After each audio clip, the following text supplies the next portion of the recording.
Hi, Elon, over here from the UK. Pleasure to ask a question to you. My question is, how are you managing the risks associated with the Falcon Heavy, and particularly the recently announced private launch around the moon? Thank you for your time. Sure. First of all, I should say Falcon Heavy, that requires the simultaneous ignition of 27 orbit-class engines. This is like, a lot that could go wrong there. I encourage people to come down to the Cape and see the first Falcon Heavy mission. It's guaranteed to be exciting.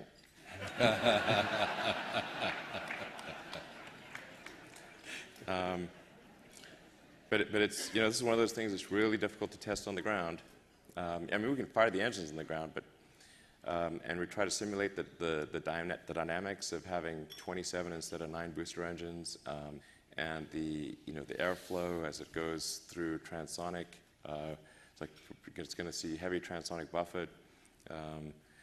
The max Q, how does it behave on a max Q? There's a lot of risk associated with Falcon Heavy. Real good chance that that vehicle does not make it to orbit. Want to make sure, set expectations accordingly. I hope it makes it past, far enough away from the pad that it does not cause pad damage. I would consider even that a win, to be honest.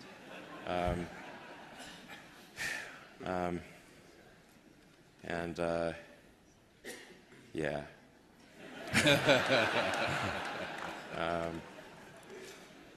Very excited. Major pucker factor, really. Yeah. It's like no other way to describe it. That dwindles the amount of people who want to ride on that the first time. Yeah.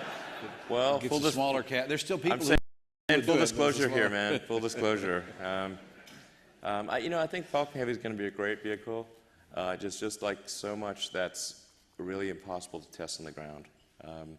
And we'll do our best. It actually ended up being way harder to do Falcon Heavy than we thought. Because at first it sounds real easy. You just stick 2 first stages on as strap-on boosters. Man, how hard can that be? But then everything changes. All the loads change. Aerodynamics totally change. You've tripled the vibration and acoustics. So if you sort of break the qual levels on so much of the hardware, the amount of load you're putting through that center core is crazy. Because you've got 2 super powerful boosters also shoving that center core. And it's like, so we had to redesign the whole center core airframe. It's not like the Falcon 9 because it's going to take so much load. Then you got the separation systems. Right. It just ended up being really way more difficult than we originally thought. We were pretty naive about that.